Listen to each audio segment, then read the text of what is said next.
Desde o 7º ano, estamos nessa luta, nessa aventura chamada expansão marítima. Vou começar o dia com uma poesia. Fernando Pessoa, Mar Português. Ó mar salgado, quanto de teu sal são lágrimas de Portugal, por ti cruzamos. Quantas mães choraram, quantos filhos em vão rezaram, quantas noivas ficaram por casar, para que fosse nosso, ó mar. Valeu a pena? Tudo vale a pena se a alma não é pequena. Quem quer passar além do bojador tem que passar além da dor. Bom, esses são duas estrofes, são trechos de um imenso poema chamado, a poesia chamado Mar Português, do lusitano também chamado Fernando Pessoa. Estávamos naqueles assuntos retornando. Por que se jogar no mar? Por pimenta, por canela, por cravo. A gente olha para esses temperos assim hoje em dia, acha um pouco duvidoso, um pouco estranho. Mas hoje, agora, nesse momento, você tem uma coisinha lá na cozinha chamada geladeira. Se a mamãe preparou hoje aquele almoço gostoso e sobrou alguma coisa, a mamãe pode colocar o que sobrou na geladeira. A gente tem lá em ciências os decompositores, bactérias, fungos, vírus, e eles normalmente, alguns são adaptados ao calor. Então você coloca o alimento na geladeira para tentar evitar que esse alimento se estrague ou seja contaminado com bactérias, fungos ou vírus. Mas nem sempre foi assim. Estamos lá no século XV, não há energia elétrica, quiçá geladeira.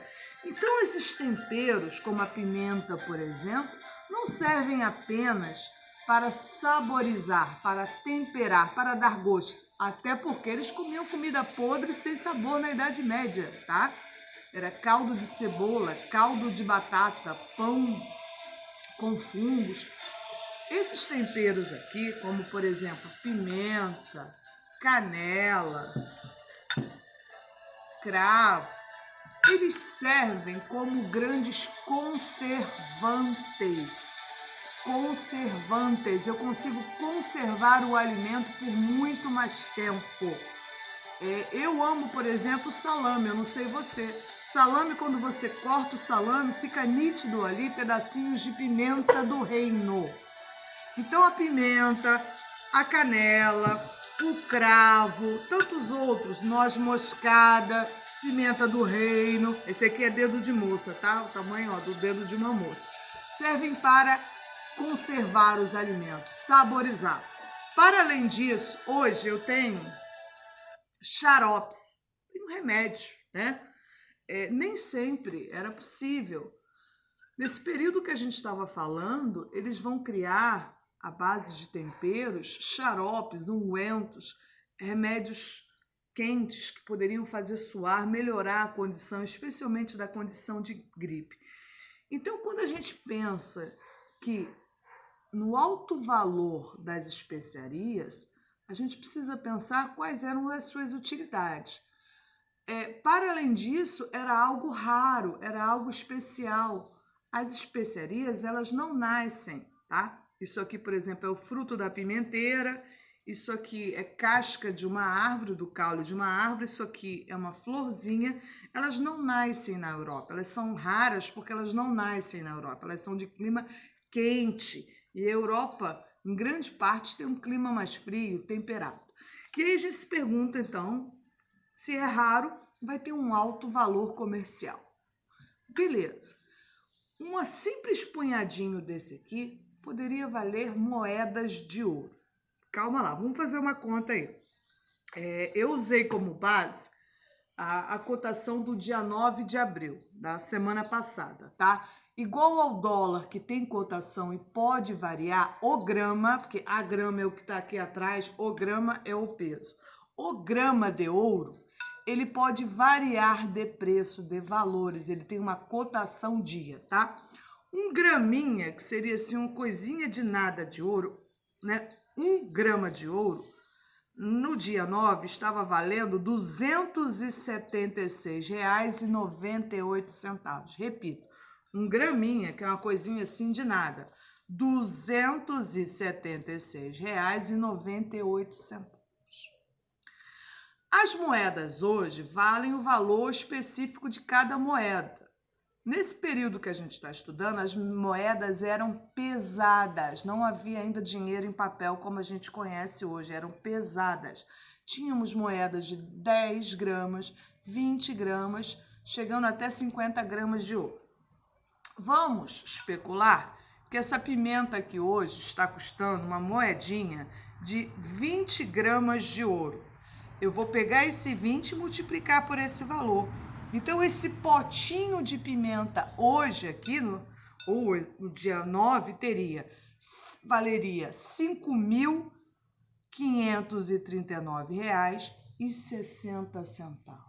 Ops, professora, que isso? Partiu vender especiarias. Claro que sim. Imagina um potinho desse valer mais de R$ 5.000. É tido como um dos comércios mais lucrativos do mundo. Só perde para o atual comércio da era digital. Mas a lucratividade, nunca na história tínhamos tido tanto lucro. R$ 5.000, um potinho desse aqui. Então é por isso que existe esse desespero, essa busca por especiarias, porque era uma atividade extremamente lucrativa. Muito lucro. Ops! Mas a história tem sempre um lelê. Isso aqui é o mapa da Dona Val aqui. E você vai ter a boa vontade de tentar interpretar. Aqui no meio, em azul, eu vou ter o mar Mediterrâneo. Você tem aí no seu livro. Nós temos um problema. A partir de 1453, os turcos vão impedir, por isso que está com risco vermelho, os portugueses e espanhóis de realizarem comércio aqui no mar Mediterrâneo. Eles vão fechar o mar Mediterrâneo. Essa letra G é Gênova, a cidade de Gênova, na Itália, e a letra V é Veneza, na Itália. Apenas as cidades de Gênova e Veneza poderiam fazer comércio aqui no Oriente, alcançar as especiarias nas Índias. As Índias é o que a gente chama hoje de a próprio país Índias e parte da China. Então, esse rico comércio, vou ensinar uma palavra nova hoje, monopólio, repito, monopólio, exclusividade. Esse rico comércio de especiarias era monopolizado por Gênova e Veneza. Então, o que acontece? Portugal, ora pois, ó Jesus, eu agora não posso comprar especiarias. Não poderia mais utilizar o mar Mediterrâneo para comprar especiarias. Nem mesmo a Espanha, Península Ibérica, Portugal e Espanha. Qual a solução? Como eu vou alcançar as Índias? Como eu vou chegar até as Índias? Eu preciso participar desse rico comércio de especiarias. Solução: se jogar no Mar Tenebroso. Mar Tenebroso é o apelidinho carinhoso do Oceano Atlântico. E aí tínhamos muitos problemas. A Terra é plana ou a Terra não é plana? Os monstros marinhos, eles ainda não tinham uma ciência, uma geografia capaz de explicar, por exemplo, vendavais, calmarias, tempestades. Eles não tinham condições de analisar ainda determinados fatores climáticos e meteorológicos. Então, por exemplo, o navio se chocou com um rochedo. Muitas vezes era um vento muito forte que jogava os navios à noite contra os rochedos. Eles falavam, não, sereias lindas, os cabelos esvoaçantes, sentadas nas pedras, atraíam os marinheiros e eles se jogavam contra os rochedos. Olha que interessante. Outra questão, muitas vezes você vai estudar uma coisinha chamada recife, vai estudar isso lá em ciências, tá? Uma determinada estrutura animal que corta os cascos dos navios.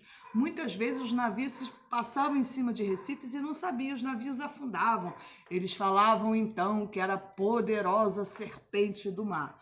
Então, essa mente aí do século XV para o século XVI, agora a gente está indo para o século XVI, ainda é cheia de mitos. Ainda tem a história da Terra plana. Terra plana, né? Se você sair de um determinado limite aqui, eles conheciam Europa, a pontinha de cima da África e um pouquinho da Ásia. Então, se você rompesse esse limite, você ia cair. Aí depende do mito. Poderia ser no caldeirão do mal, poderia ser no infinito. Mas essa noção de terra plana atrapalhou muito, tá? As navegações só foram possíveis porque os matemáticos comprovaram que a Terra era esférica e não plana, né? Estamos no século XXI, não vamos mais discutir isso, por favor, tá? Senão te mando de volta para a Idade Média. Então, a solução foi vencer o Oceano Atlântico, Mar Tenebroso, tá? Mar Tenebroso por causa desses mitos.